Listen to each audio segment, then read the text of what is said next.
Désires-tu une nourriture solide pour la journée?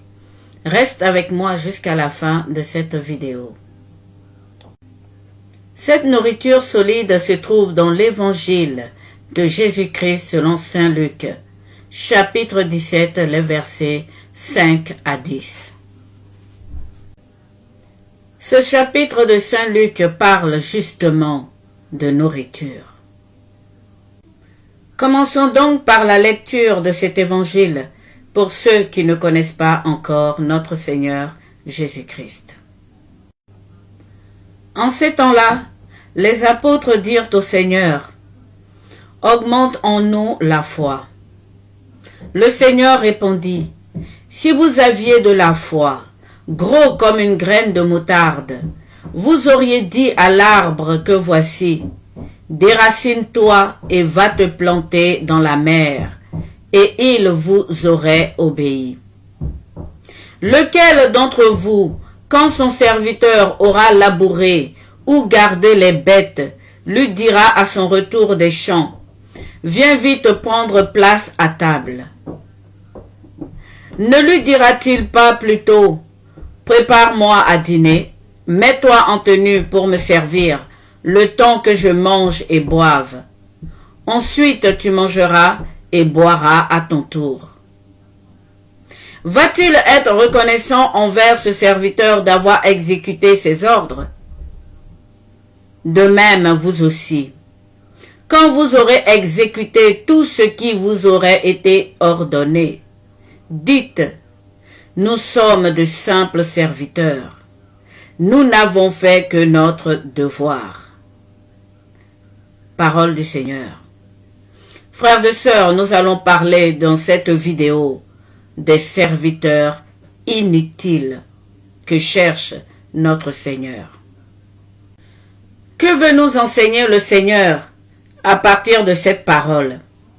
C'est que le serviteur ne doit pas manger en même temps que le maître. Le serviteur ne doit pas mettre la main dans le même plat que le maître.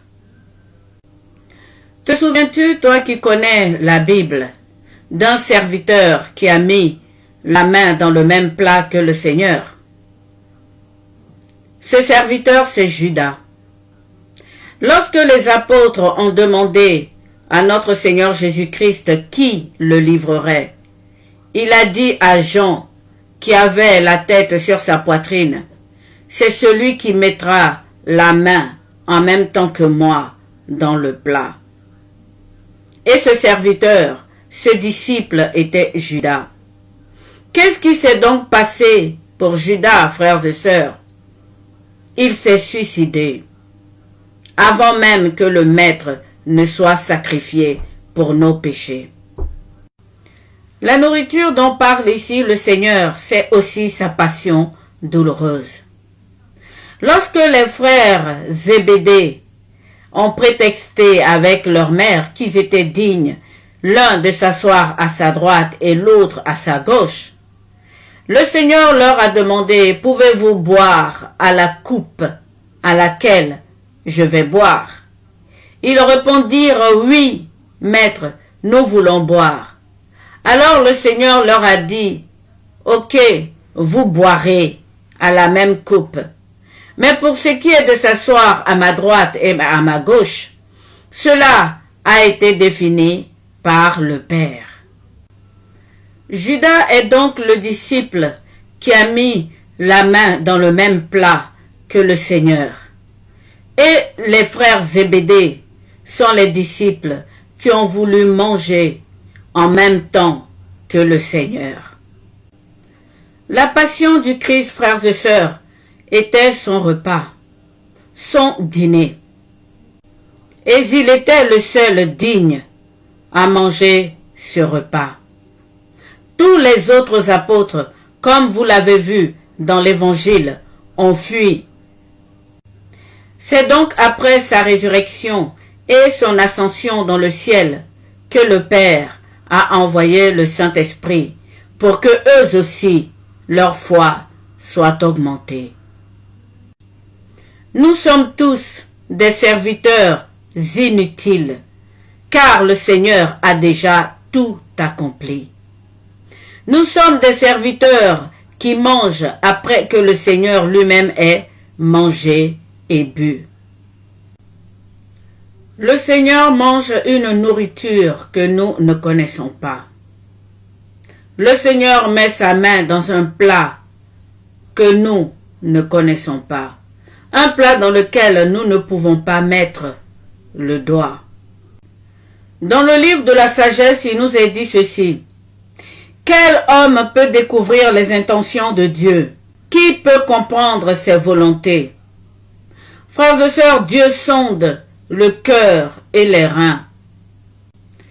Nous avons peine à nous représenter ce qui est sur terre. Le Seigneur le disait au docteur de la loi, Nicodème. Et nous trouvons avec effort ce qui est à notre portée. Comment donc, frères et sœurs, nous pouvons mettre la main dans le même plat que le Seigneur et manger la même nourriture que le Seigneur? Déjà, avec la Samaritaine au puits de Jacob, le Seigneur disait à ses apôtres, « J'ai à manger une nourriture que vous ne connaissez pas. » Le Seigneur ne s'arrête pas là. Il ajoute, « Va-t-il être reconnaissant envers ses serviteurs d'avoir exécuté ses ordres ?» Nous sommes aujourd'hui des serviteurs inutiles. Et pourtant, certains d'entre nous veulent avoir de la reconnaissance. Nous sommes aujourd'hui des serviteurs inutiles. Et pourtant, certains d'entre nous veulent avoir la gloire, la louange qui reviennent au Maître. Les serviteurs aujourd'hui qui se font appeler Maître, Père, Mère, Maman, Tata, etc., ce sont des serviteurs qui mettent le doigt dans le même plat que le Maître. Avez-vous mangé à la même table que lui?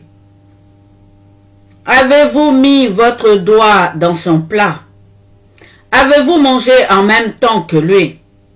Pourquoi vous faites-vous appeler Maître, Père, Papa, Maman? Le Seigneur avait certainement prévenu ses apôtres en leur disant, « Ne vous faites pas appeler maître, vous n'avez qu'un seul maître. Ne vous faites pas appeler père, vous avez qu'un seul père. » Tout est accompli. C'est la signification de cette parole. Le Seigneur, le Maître, le Père des cieux, a tout accompli. Nous sommes des serviteurs inutiles. Lorsque Judas a mis la main dans le même plat que le Seigneur, il a considéré cela comme de la trahison. Lorsque les frères Zébédée voulaient s'asseoir l'un à sa droite, l'autre à sa gauche, il a considéré cela comme de l'orgueil. Mettre la main dans le même plat que le Seigneur, manger à la même table que le Maître, ce serviteur est un traître, ce serviteur est orgueilleux.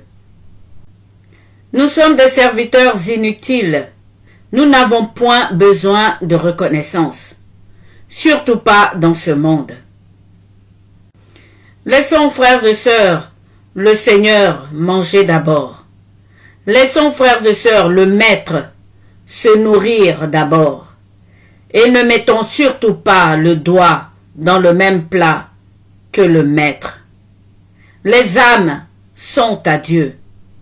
Les églises sont à Dieu. C'est sa nourriture. C'est son plat. Fin de cette première partie.